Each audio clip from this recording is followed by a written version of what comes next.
నమస్కారం. దివిటీ మీడియాకు స్వాగతం.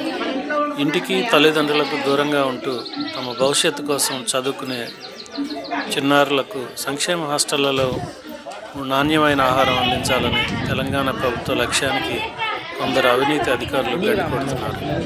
హాస్టళ్లలో చిన్నారులకు మరింత మెరుగైన ఆహారం అందించేందుకు తాజాగా ప్రభుత్వం మెస్ ఛార్జీలను 40% పెంచినప్పటికీ కొన్ని చోట్ల అధికారులు సిబ్బందిలో మాత్రం మార్పు కానరావడం లేదు.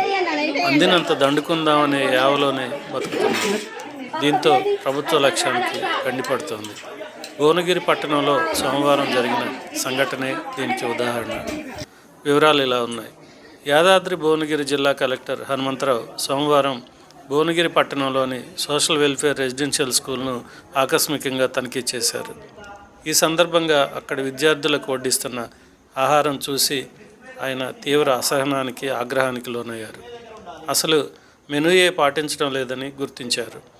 బాగాలేని గుడ్లు, పెరుగు బదులుగా పోస్తున్న మజ్జిగను చూసి ఆయన అసహనానికి లోనయ్యారు.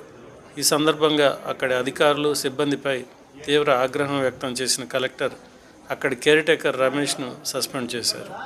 ఈ విషయంలో ప్రిన్సిపాల్కు షోకాజ్ నోటీస్ జారీ చేశారు. రాష్ట్ర ప్రభుత్వం డైట్ ఛార్జీలను ఏకంగా 40% పెంచిన 2 రోజులకే అధికారులు, సిబ్బంది ఇలా కక్కుర్తి పనులు చేస్తుంటే ముందు ముందు పరిస్థితులు ఇంకెంత దారుణంగా ఉంటాయోనని పలువురు ఆందోళన వ్యక్తం చేస్తున్నారు. అన్ని జిల్లాల్లో తరచూ అధికారులు ఇలా ఆకస్మిక తనిఖీలు జరపాలని పలువురు సామాజికవేత్తలు కోరుకుంటున్నారు.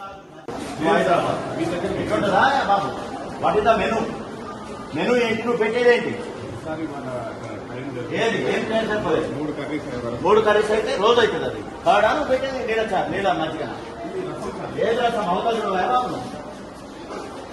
అసలు మెనూ ఏది, మెనూ షీట్ ఏది, మెనూ ఏది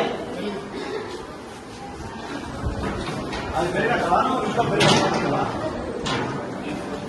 నీళ్లు పోయటం కాదు, మధ్య ఎందుకు ప్రభుత్వం 40% ఎందుకు పెంచింది? పెట్టాలి మనం పెరిగాక వాట్ ఈస్ దట్? ఏం చెప్తున్నాను explanation? Why are making explanation?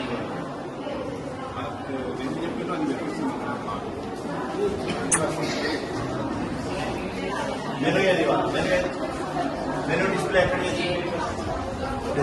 Display స్కూల్లో పెట్టా తినేది ఇక్కడ ఎక్కడ పెట్టాలి కదా ఒకటి. You should display the flex here, not in school. తినే దగ్గర ఉండాలి.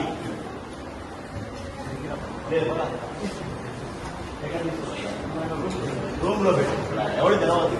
ఏం ఏమున్నాయి ఎవరు తెలియదు. I suspend it, I give show confirmation. You explain.